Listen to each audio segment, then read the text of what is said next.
Some candid conversations that I had with family and friends. I tried to collect, and now I'm going to share with you some coping strategies that have worked for my family, to maybe give you all something to try if you're struggling with family and friends about just living with the day-to-day challenges of PD. And at the very least, maybe just to give you some talking points to go home and share with one another. So let me start out by asking, what was your first reaction, your first emotion when the doctor told you that you had Parkinson's? Anybody want to just yell out? What was the first thing? Grief? Relief. Yeah, you finally had an answer to something, right? I thought in my mind, what happened? How did I get here? Okay, that's fair. What happened? Why me? Why you? Yeah, why you? What? Yeah. Denial. Yeah. Well, yes, sir. I went in to get medicine for, I was on lithium, and I had gotten shakes, and then they took me off the lithium, but I still had shakes. So I went into the neurologist, they asked for medicine for the tardive dyskinesia, and he asked me, how long have you had Parkinson's? And I was, what? What's Parkinson's? Wow. Well, I'll tell you, for me, my first reaction was I was numb. I was 39, so I was not expecting it. But I was numb, and then it quickly went into fear. And there were lots of reasons for the fear. The fear of losing my independence. Because I was so young, that one and only question I asked my doctor, which I think back now it was so stupid, but I said, will I be in a wheelchair in 5 years? I was pretty athletic. I had 4 boys. I was, involved in lots of things. I just wanted to know if I'd still be able to, function like I was used to. The next was fear of the unknown. 19 years ago, they didn't know a lot about Parkinson's, not like they do now. So much money has gone into research with the Michael J. Fox Foundation and David Stinney and all these different organizations. But 19 years ago, they weren't even saying that exercise helped Parkinson's. They just were in the middle of doing that Mayo Clinic study with the exercise bike. They hadn't even come out with results yet. Then there was fear of what little I did know. My paternal grandfather had Parkinson's, and I only saw him a couple of times when I was a kid, but what I do remember scares me. He was a very sweet, gentle man. He had a bald head that was super shiny. Super shiny. And he smelled a little funny, and I wasn't sure what it was. And he walked with a walker, and he walked very, very, very slow. And when he ate, I remember it would take just forever for him to put food on his utensil and then try to get it up to his mouth. And I remember just watching peas and corn fall off of his spoon. It was really sad. I remember there was a bedside commode, and I remember I'd never seen one before, so they had to explain to me what that was for. And then I remember that my grandma was really, really short with him. She was really mean to him, and it made me really sad, but I was like 6 and didn't really have a voice. But I think my biggest fear out of all of them came just by listening to my doctor's voice when he gave me the diagnosis. It seemed like he was kind of sad or something. I wasn't really sure, but it just kind of made me afraid. Maybe it was because he was telling a 39-year-old she's got Parkinson's. I don't know. Or maybe he feels that strongly with everyone he diagnoses or something like that. I don't know, but it gave me an uneasy feeling.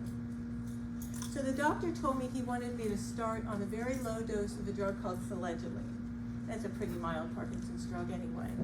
And he put me on that just because my symptoms were pretty mild at the time. All I had was fatigue and some heaviness in my arms and my back. And my little pinky occasionally would tremor, and that was it. So he told me not to worry after he gave me this diagnosis, and he'd see me in 6 months. And that was it. Back then there was no counselor to talk to. There was no list of support groups. There was no list of exercise classes or things I could do. It was just go home and try not to worry. I worried. my hope is that now physicians are a little bit more educated about PD. And along with an arsenal of drugs that they can put us on, there's probably a dozen or so drugs that they can, prescribe to us that will help treat some of the symptoms of PD. But they also have a regimen of PT, OT, speech. They know that exercise now is the best defense, first-line defense against the progression of the disease. I would much rather exercise than take another pill. They know so much more. There are support groups they can talk about. They can look at the whole person and the whole family instead of just the disease. They've come such a long way.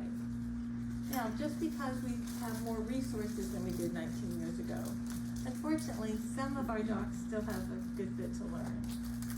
My oldest son is finishing a 4-year residency in internal med and pediatrics. He went to medical school at UK, and he said that they covered all of Parkinson's in 15 minutes in one lecture, and that was it. That made me so sad. I kept offering my body. I said, let me come in and talk to them. I'll fake a seizure. I don't care. Just let me get in front of people. But that never got to happen. So, if you have Parkinson's, I look at it like every single doctor visit is an opportunity for us to educate our docs. They're super book smart, but they don't live with Parkinson's. They don't know the day-to-day challenges. They don't know the little victories they have. They really are kind of count on us to educate them. The thing is every 6 months we may get 10 minutes with them. So I'm a big one for journaling. I believe in journaling. I have a pain journal because pain is one of my main symptoms.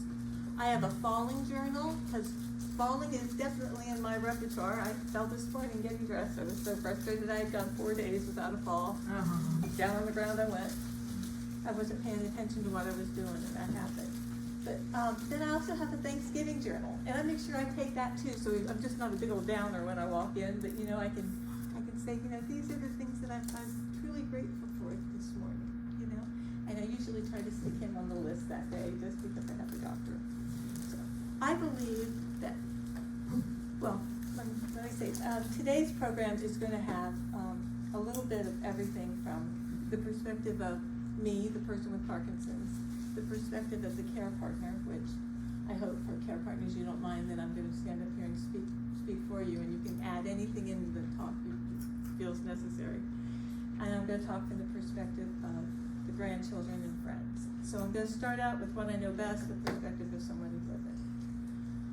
I believe that every person wakes up in the morning and makes a conscious decision on how you're going to face the day. I've always tried to be optimistic. I've always tried to face life's challenges head on. I've always tried to be not just a cup half full person, but a cup overflowing with blessings kind of person. But lately, as the pain in my back increases, and the dystonia grips my muscles and makes me feel more like a statue than a person, I sometimes find it harder to be quite so optimistic. But I make my way to the edge of the bed, and that's becoming more challenging, just getting out of bed. So we tied a rope to the back of the bed, and I pull myself up so I don't have to have my husband help me, and that worked out really, really well. But I pull myself up and I sit on the edge of the bed, and I say this literally out loud every day: not today. You will not defeat me today. And I'm talking straight at Parkinson's, this disease that I hate. And that phrase is enough to motivate me throughout the day, because when I get into challenges, like when I fell this morning and I was like, oh, please don't let me have heard anything, because I really wanted to do this talk. I tell myself that phrase over and over in my head: not today, you will not defeat me today. The reality is that Parkinson's has made it difficult or next to impossible for me to do a lot of the things I once loved to do. I love to play tennis. I love to ski. I love to do so many things, and I can't do those things now. But although Parkinson's can dictate in certain ways what I can and can't do, it will never define me. It will never be what people say, oh, she has Parkinson's and that's it. In my obituary, I hope it doesn't even mention the word Parkinson's. That is not what I'm about. I'm about living life to the fullest, and it's not going to defeat me. So I asked my oldest son, what he thought I should share with you today. Matthew was 11 when I was diagnosed. He was the oldest, and so he knew me the longest before Parkinson's even entered our family or our lives. And he thought for just a couple seconds, and what he said kind of surprised me. He said, "Mom, it's really important that everyone maintain their role in the relationship. You will always be my mom, and I will always be your son. You are my superhero, and I have watched Parkinson's affect your body, but it will never, never change the way I see you." That's awesome. My cup's pretty overflowing with blessings, huh? It's pretty cool. The best thing we can do to take care of relationships that we have around us is to take care of ourselves, and then we can take care of the people around us. I used to think that was the most selfish thing. You know, when the stewardesses would stand at the front of the plane and say, you know, put the oxygen mask on yourself and then your child. You know, I'm like, I'm gonna take care of my kid first and then me. It always sounded so selfish, but now it feels like an absolute truth. You have to take care of yourself. For me, one of the worst things about having Parkinson's is how out of control it makes me feel. You know, some days I can do all the right things. I mean, I know the right things to do. I can slow down, I can eat right, I can limit my stress, I can exercise like crazy, I can take my meds on time, I can do all those things, and yet I still have periods, and sometimes they last for several days at a time, where I fall several times a day and I tremor like a drummer in a rock band. It's ridiculous. Those days are so frustrating, and they're frankly, they're getting kind of scary, because if I'm going to be honest with you, I'll tell you how honest I'm going to be when I turn the page. I worry about how much physical good time I have left. I've always been very strong-willed, but lately, sometimes it feels like that might not be quite enough. You know, there's only so much your brain can overcome that your body just is gonna do. In the book, 100 question and answers about PD. I love this book, by the way. Dr. Abraham Lieberman says to regain a measure of control, make a list of all the things you can still do. Now, no matter where you are in the disease progression, the mere fact that you are here today says that there's quite a few things you can put on that list as far as what you can still do. And I think if we honestly look at ourselves, we'll find that there's more and more things we could put on that list. But you know, with the mention of the mere words Parkinson's, we can lose sight of our true value. Like we're just not worth as much as somebody who doesn't have the disease. I'm not less of a person because I have Parkinson's. I'm a child of God. I have great value. Amen. We have to remind ourselves sometimes of that. Now, going back to the list, I'd like everybody, if you would, to just take a minute, maybe two, and on that card that Taylor passed out to everyone, I'd like you to write down 3 things that you can do that you feel you're good at. 3 things you can do right now that you feel you're good at. We're just going to give you a minute. If you're not going to share the list, you can write down anything you want. Get as silly or as personal as you want. Nobody will see it. It's 3 things that you're good at.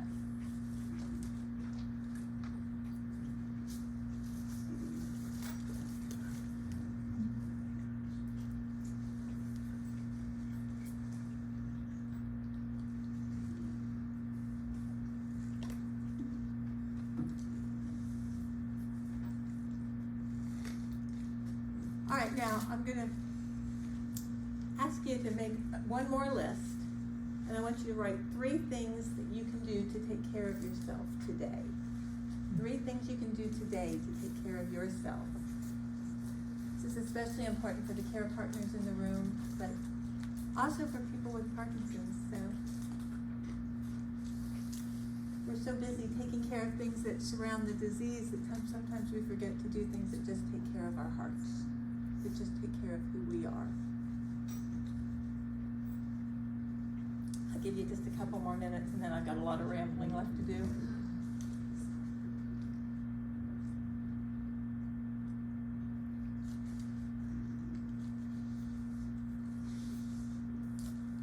I'm going to go ahead and just start talking. You guys keep finishing up your list.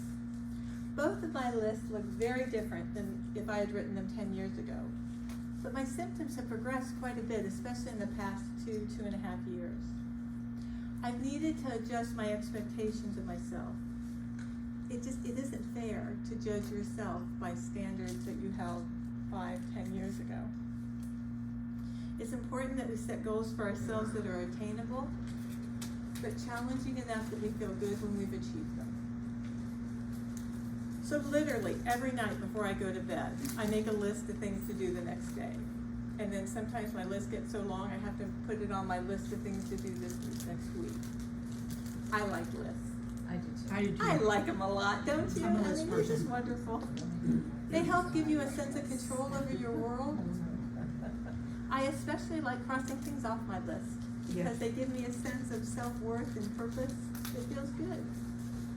This is so important because it is way, way too easy to get caught up in the I can't do anything more pity party. We just can't do that, because if you do that, then PD takes that day away from you. It wins. And if you string too many of those days together, then ultimately PD wins the whole battle. And that makes everyone miserable, including yourself. Having said that, it's important that we accept the fact we have Parkinson's. I mean, I'd like to think it isn't part of my life, but it's a huge part of my life. But denial won't get you anywhere. Accepting it and giving in to its destructive path are totally different things. I can accept I have it, but I'm going to fight with every muscle in my body that still works to keep it as far at bay as I can. So before I move on to relationships with other people, let me finish this section by saying, I once heard a woman say that PD was her best friend. She had it. She said it was her best friend, that it was always with her. She knew when she woke up in the morning it was going to be there, and when she went to bed it was going to be there. Well, that's the way she's learned to handle the disease, but it is certainly not my approach. I hate it. I hate everything about PD. I wish it had never entered my life or the lives of people I love. It's insidious, it's relentless, it's a mean enemy, and I'll just fight it every single day I have breath. I do get discouraged sometimes, because I've done a lot of exercising. It might not look like it now, but in years past, I've done a lot of exercising. I eat the right things usually. I've done acupuncture. I've done everything I know to stop it. But the disease still goes on. But it is absolutely, all those things I just said, every one of them has helped slow down the progression of the disease. I mean, I've had 19 really good years. I'm 58 now, so I was diagnosed 19 years ago. I didn't think I'd even get the last 10 of those years. But all those things I said, that the eating right, the exercising, the trying to lower my stress, all of that has definitely slowed down the progression. I've gotten to hold my grandbaby. I never thought I'd ever see a grandbaby. I've gotten to see my kids all graduate. I've gotten to see so many things I didn't think that I would get, and it's all because I've done all those things. I put all those things in my PD bank. I still think I have a lot of good years ahead of me. I hope I have a lot of good years ahead of me. But the fight's getting harder, and I have to prepare for that. I hurt a little bit more. I'm a little bit slower. I don't get to do some of the exercises that I want. So, you know what? I need to stop using that as an excuse, and I need to find other ways to exercise other than what I'm used to. The bottom line is I need to accept what I have and try to do it with all the dignity and grace that I can, and let God use me however He sees fit, and try to get out of His way. There is a great quote. I love this quote. It's from Viktor Frankl.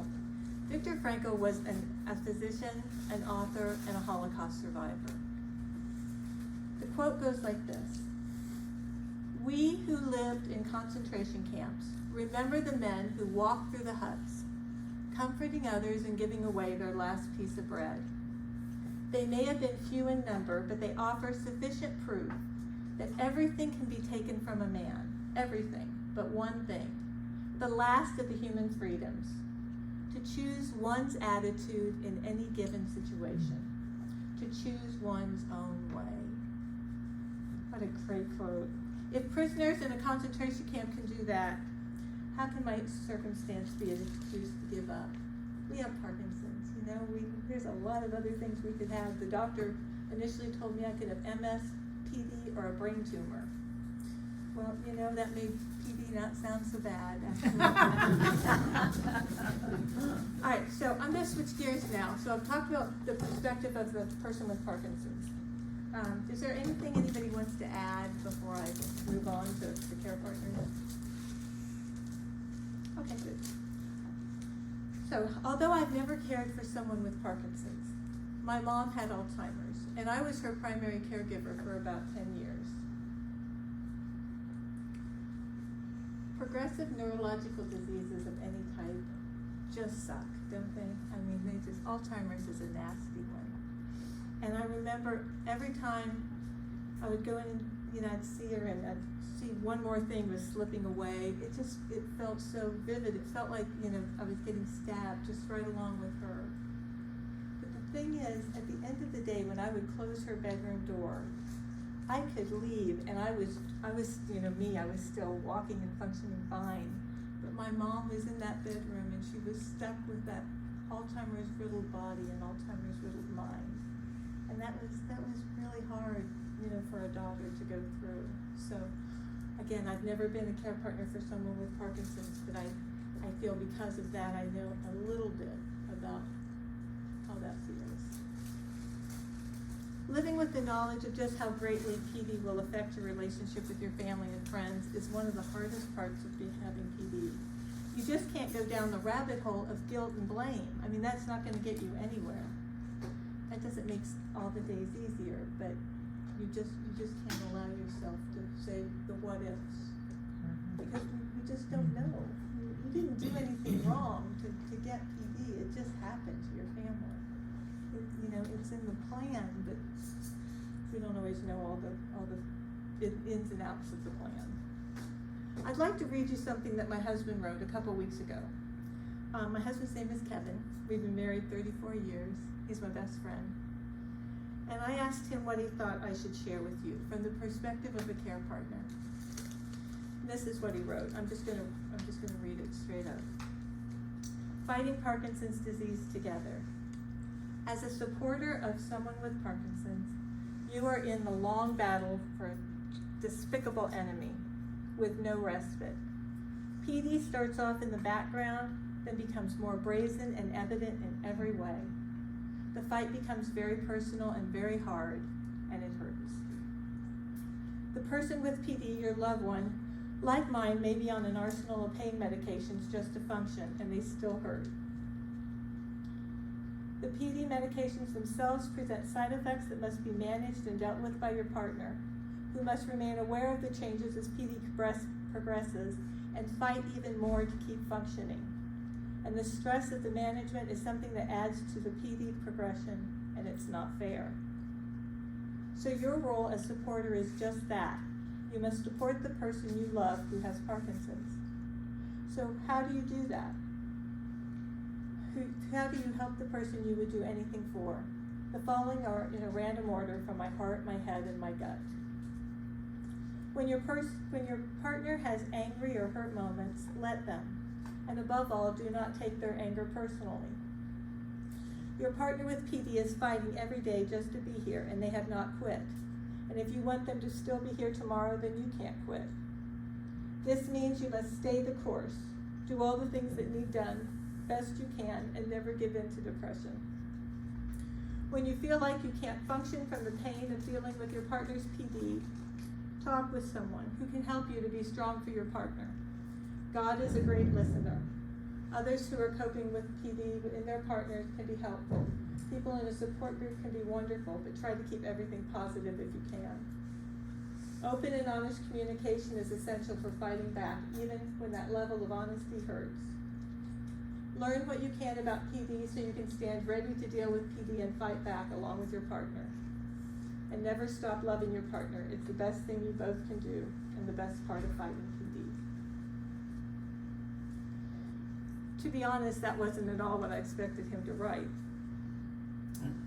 We've been on this journey for 19 of our 35 years together, and Kevin has spent a long, long time in denial. I was lucky. I got it early. I was in perfect health. I spent the first many years having this disease not looking like I had it. And so that helped him live in denial land. But now he had to come out of that, and he's come to accept it. But he's angry at it. He's angry at this disease. He hates it as much as I do. And every time I read what he wrote, I'm reminded again that my cup is overflowing with blessings.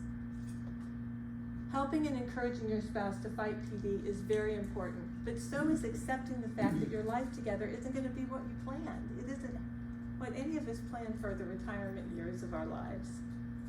If your relationship with your spouse was on shaky ground before you got the diagnosis of Parkinson's is probably not going to be the thing that brings you together. But if you had a strong marriage, even strong marriages can be strained and tested by fear and by all the constant changes of Parkinson's.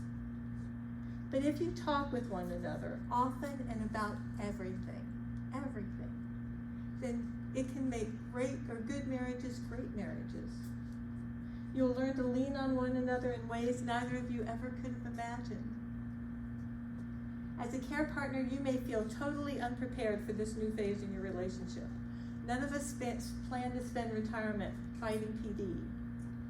Emotions like frustration, anger, resentment, fear, sadness, hopelessness, they all rush over you. Then you feel guilty for having those emotions because you absolutely, with every fiber in your being, love your spouse. And you hate what's happening to them.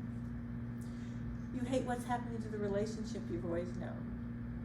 Life may sometimes feel like it's spinning out of control for both of you as you go through these stages of grieving for the future that you'd envisioned.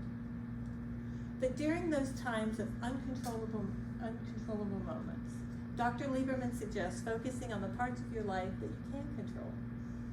He says to set up a schedule to regain a saner perspective of your life.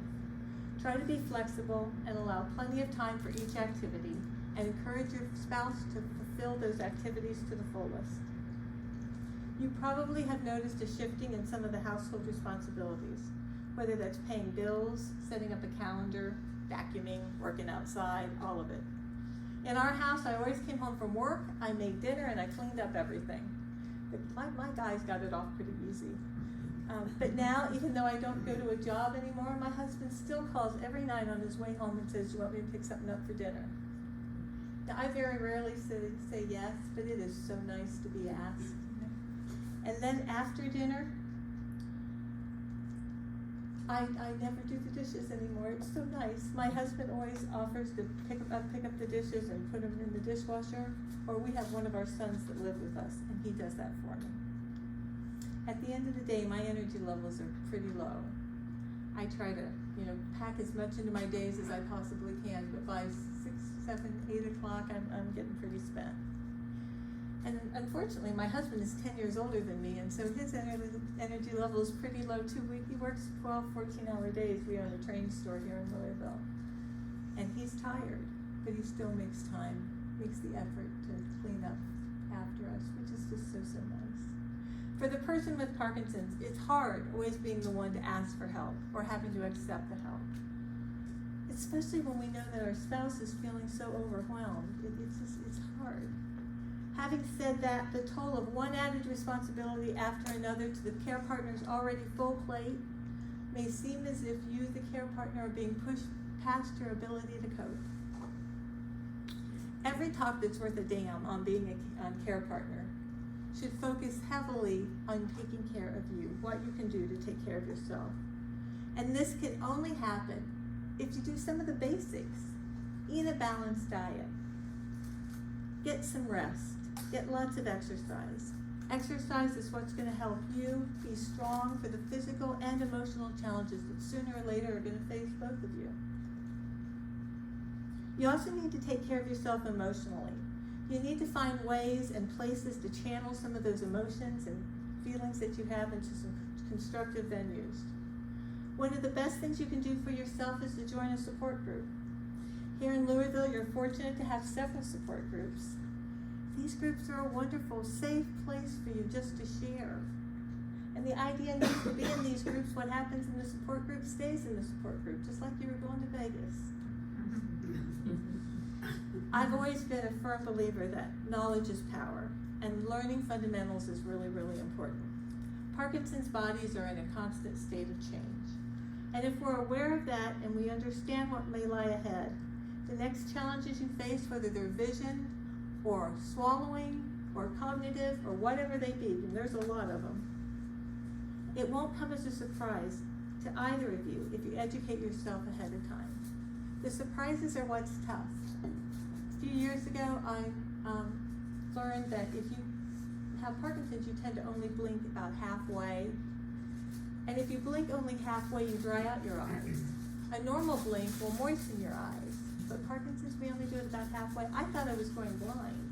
My eyes hurt so bad, it felt like I had sandpaper in my eyes. That was scary, and it was because I hadn't educated myself on potential vision problems in Parkinson's. So educating yourself is really important. One warning is be careful of the information overload and where you get the information. There are a lot of bad blogs out there. There's a lot of unsubstantiated health articles. Anybody who can write an article and put it on the web. And you have to be so careful.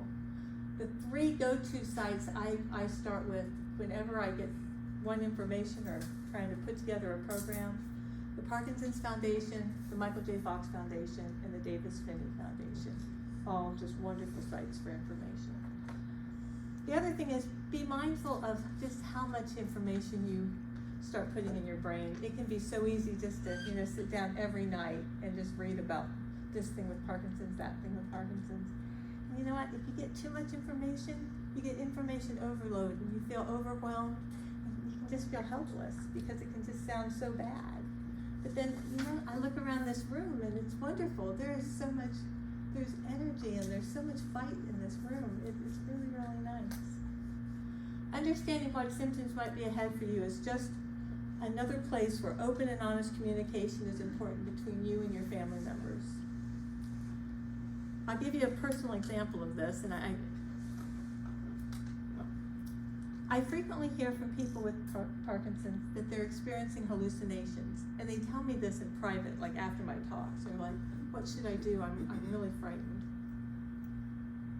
And it can be utterly terrifying when you start seeing things that aren't there. You're worried that you're losing your mind. You're worried that you're developing Lewy body disease. There's just a whole host of things. For me, Mom had Alzheimer's, so I worry about that. But we often suffer in silence because we don't want to tell our partners one more ghastly thing that's happening with Parkinson's. We don't want to tell our doctor because we don't want it in a medical chart, and we surely don't want it to go to the insurance company where they label us a psychiatric case. The fact is that 50% of people with Parkinson's will develop hallucinations. But there's a whole host of causes for that. For me, I used to see little shadows. I wasn't sure what they were. They were just like little bugs almost, like running across the floor, but they were always just shadows. And then the shadows got bigger, and they got to be about the size of a cat. And they too would run across the floor or run across wherever. And it started to frighten me, but they never talked to me.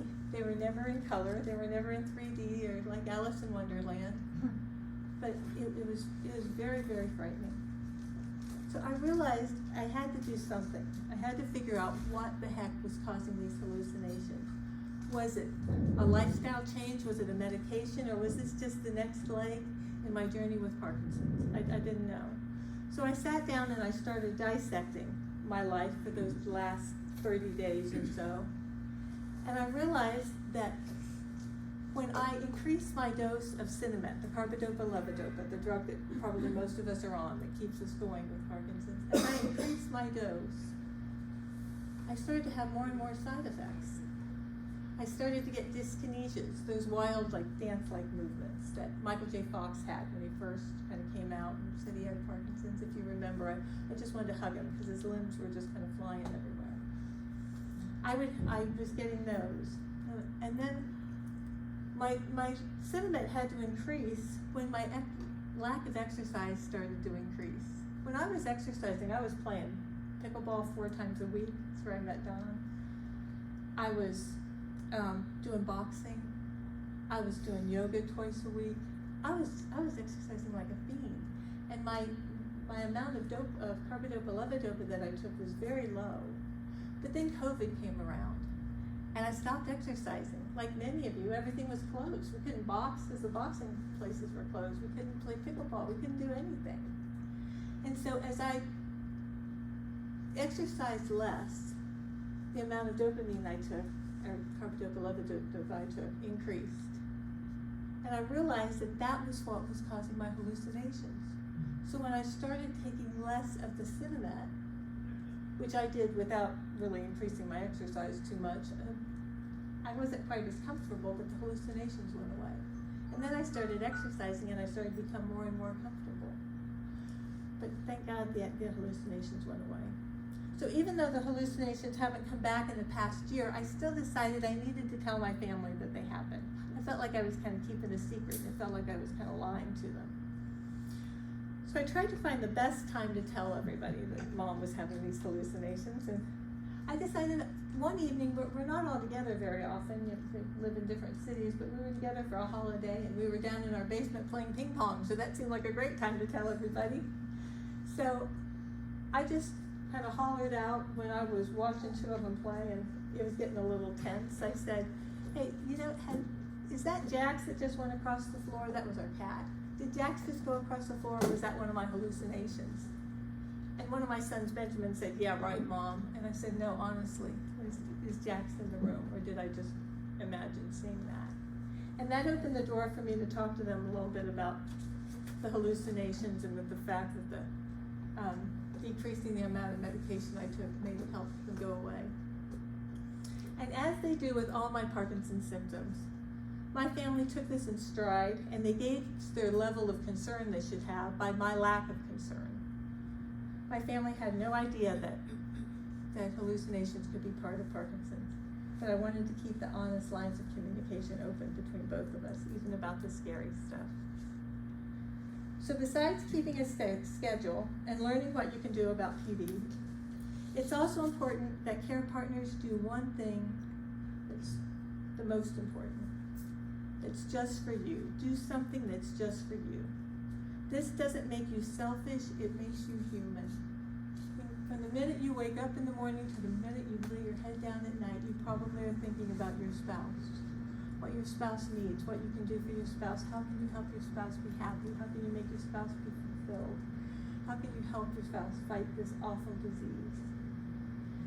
And you have to start spending a little bit of that time thinking about you. What can you do to make yourself happy? What can you ask your spouse to help you do? What you can do together, how you can be a couple. It can't just be you and that person. It has to be together as a couple, as one. Also, try not to compare yourself or your situation with that of other families. I find myself doing that sometimes. PD progresses at different rates for different people. And so everyone has their own ways of coping with it. My ways that I'm sharing today, they work for us. They might not work for you. They're certainly not the only ways of coping with the disease. It's just, I've had it a long time, so we've played with lots of different coping strategies, and this is just what's worked for us. When your workload feels like it's overwhelming, you know what? It probably is. When you, the care partner, are overwhelmed, your partner, the person with Parkinson's, we can feel that stress. And that just increases our stress level and feelings of low self-esteem and that we're being a burden to you. So what can you do? What are things you can try and put in motion that will help you avoid feeling that overwhelmed sense? What can you do? What can you do as a couple to help with that?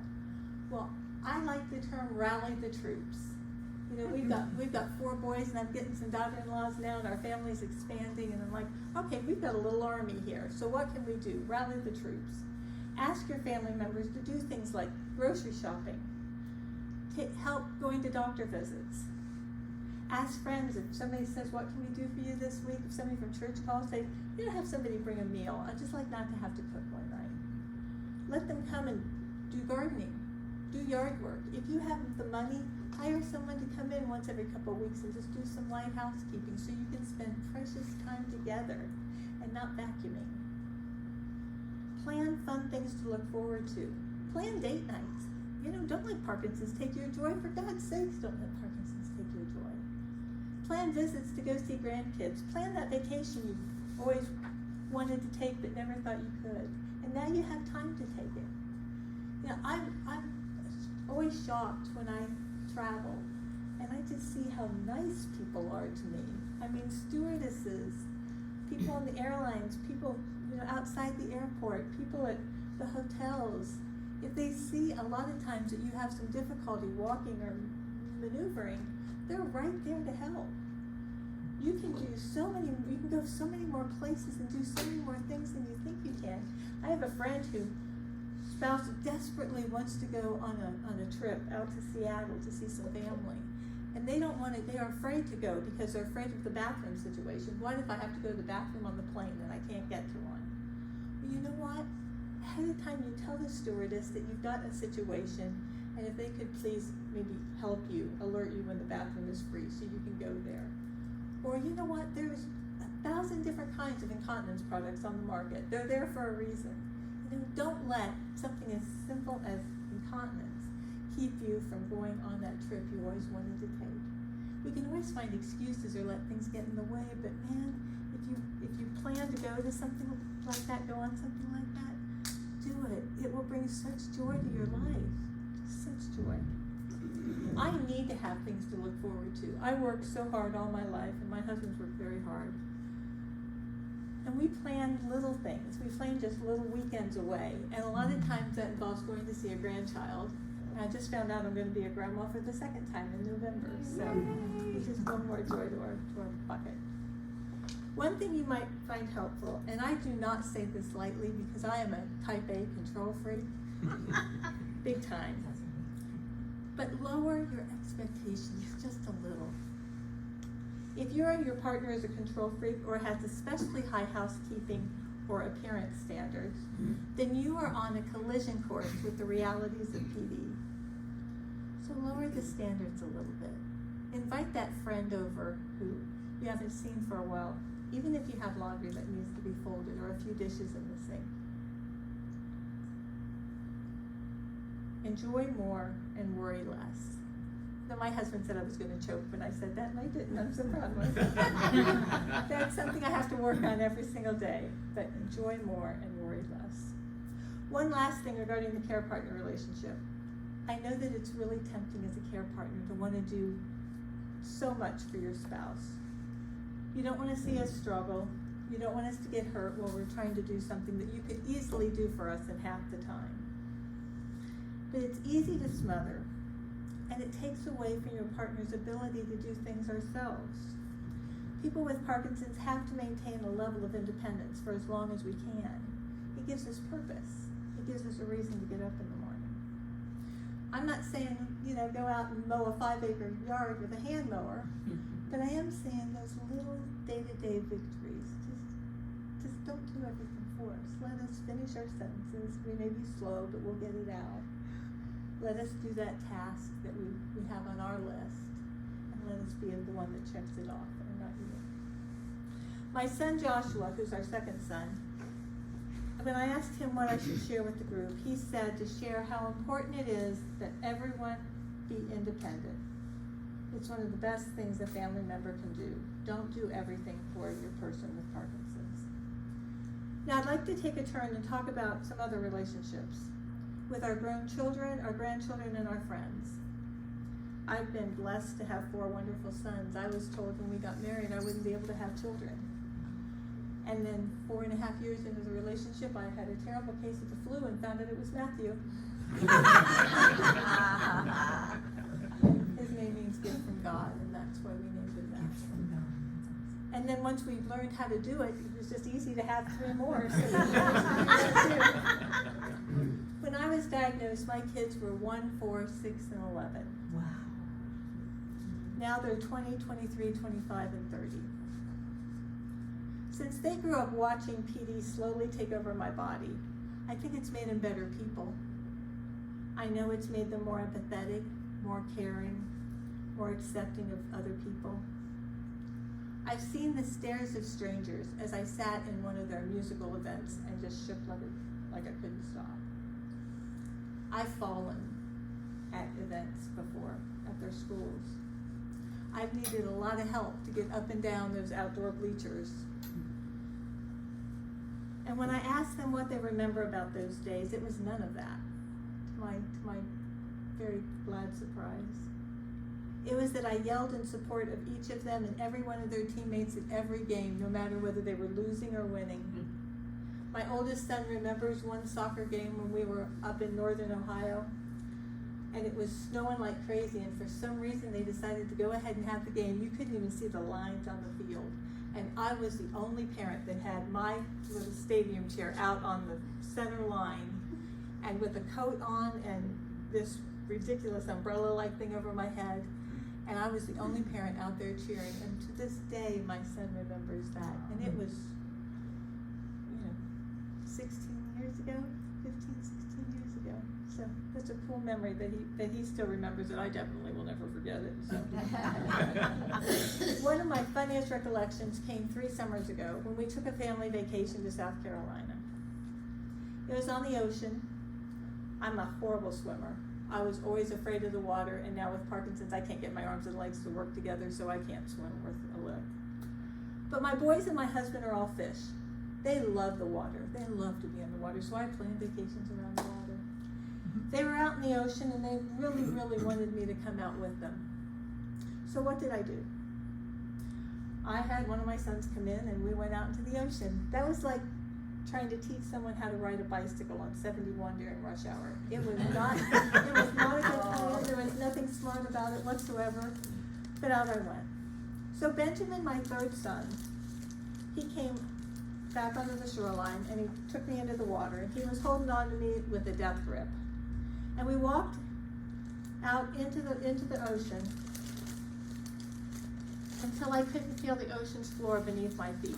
That was kind of not my best feeling in the world. So I didn't really trust in Benjamin. And all my boys are big guys. They're guys. They're 6 foot, 200-pound guys.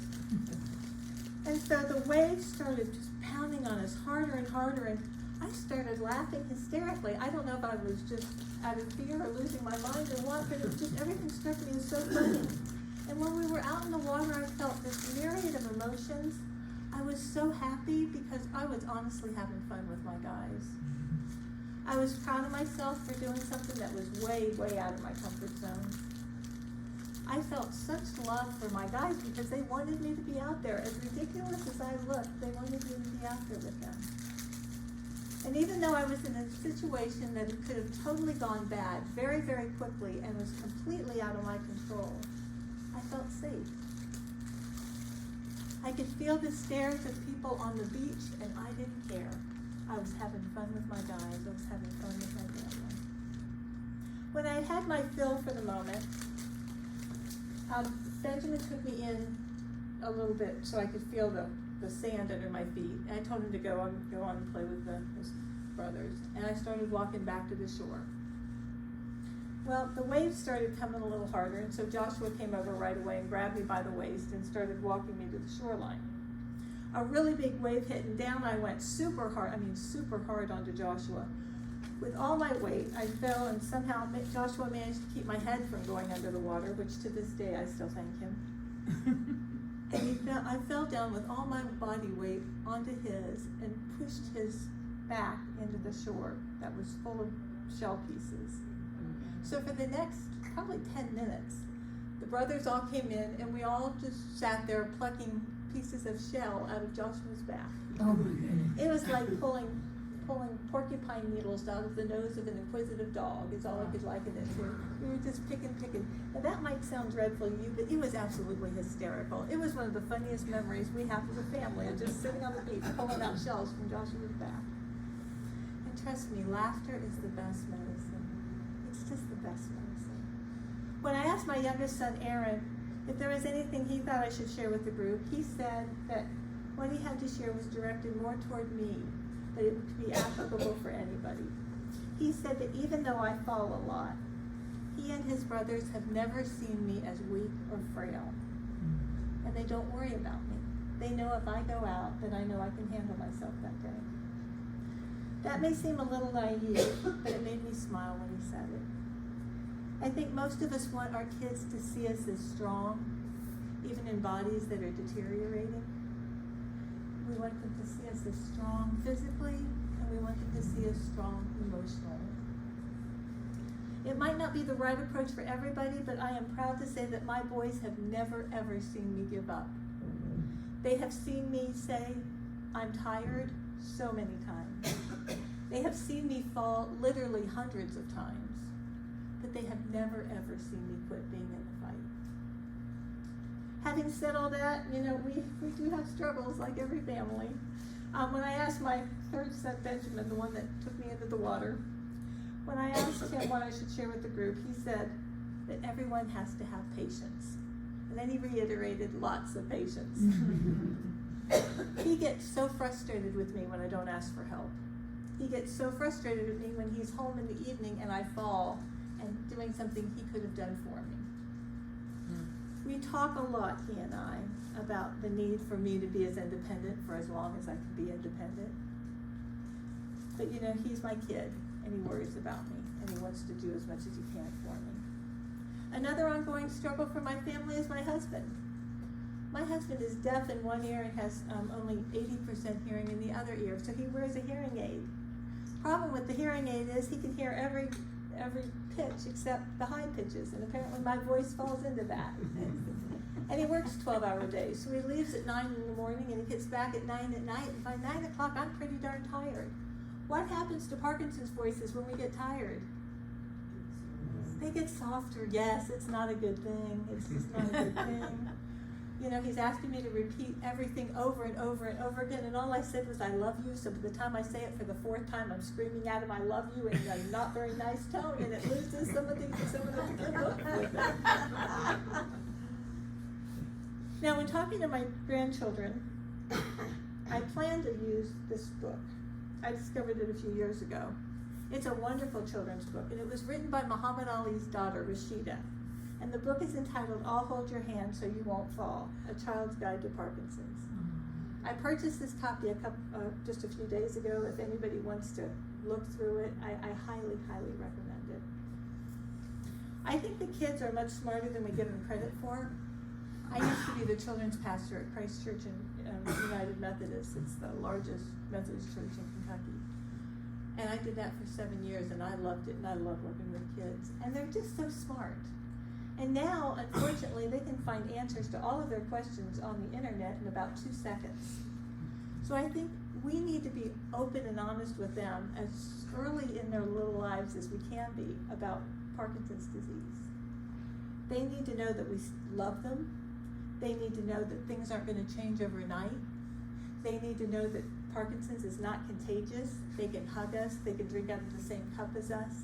They can see us as grandma and grandpa, or mom and dad, or whatever the situation be.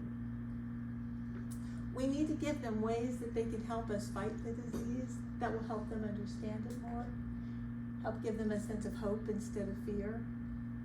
You know, so have them, if they live away from you, have them call you once a week and say, hey grandma, are you doing your exercises? Or Zoom call and let them do exercises with you. I don't know, if they live close to you, let them come over and help you plant some flowers, or brush the dog, or do whatever you want them to do, and let them know that they're helping you. At the very least, have them draw pictures of you and them together that you can proudly display on your refrigerator as the museum of art. When talking with older kids or teens, it's important to have a positive attitude. But teens are going to know immediately if you're blowing smoke at them. They have a radar for that. I've always been very upfront with my kids. It's important that you give older kids and teens especially ways that they can help you, ways that they can be in the fight with you, ways they can get involved in PD advocacy, in awareness, and fundraising. I have a sweet little friend. She's 30 now, but when she was 17, she had a birthday party. And instead of gifts, she put on the invitation for everyone to please bring money to be a donation to cancer research. That was so cool. This 17-year-old kid said, instead of gifts, bring money for cancer research. I wasn't able to go to that party. I just had surgery, so I couldn't go. But I was so proud of her, and she sent all the money to the Michael J. Fox Foundation. That was just so cool for 17. When it comes to relationships with friends and family, that are friends outside your family, you may decide to tell everyone you know you have PD. They're gonna find out anyway, I mean, that's just the reality. Or you may decide to keep the diagnosis within your family for now. Some people just wanna just hang on to it pretty tight for a while until you can come to grips with it. You know what, there's no optimal timing. Every situation, like every person, is different. It's your choice, but that's it. It's your choice when you tell people. When you do tell people, try to keep a positive attitude. People are gonna get their cues on how to respond to PD by the way you tell them in the first place. You set the tone for how other people are gonna view this disease. So explain to them that it's progressive, but that people can live for decades with it, and they can have a really, really full life. Explain what some of the basic symptoms are and what you're struggling with at the moment. And if you share what you're struggling with, then it's always nice if you give people suggestions on what they can do to help you with that struggle. Often, especially at the beginning of the journey, the best way that people can help you is to help you keep life as normal as possible. So you know what? Keep that golf date once a month, or play cards every Thursday night, or whatever it is that you do with your friends. Ask them to please talk to you if they see things that worry them, and assure them that you will ask them for help when you need it. That's a biggie. People just want to know that when you're going to really need it, they know when to help. It's not like a cancer diagnosis where you rally the troops immediately. This is a long-term gig, and people need to know that you're going to be able to trust that you're going to ask for help when you truly need it. You may be asking for help this month and then not for 3 more months, and then ask for help again. And it may just be a cycle like that, and that's okay too. As in all of our relationships, open and honest communication is the key. Now, if I could have just 2 more minutes, and I know I can ramble on, but I've saved the most important part for last. As I've gotten older and my disease continues to progress, I found that faith in God is the one thing that gives me strength. It's a constant flow of strength. I honestly don't know how people without faith can just face all the harsh challenges of this life. I have long used the words faith and hope interchangeably. I have hope because I have faith. I have hope for a good day today. I have hope that my kids will all find wonderful life partners. I have hope that my husband will slow down at the store someday. And I have hope that in heaven one day I'm going to have a fully functioning body again in a different form. Margaret Feinberg wrote a great line in a book called Fighting Back with Joy. She says that hope is the oxygen for the believer who is short of breath. Hope is the life preserver we cling to when everything says to let go. That's a great quote. I'll read it again. Hope is the life preserver we cling to when everything says to let go.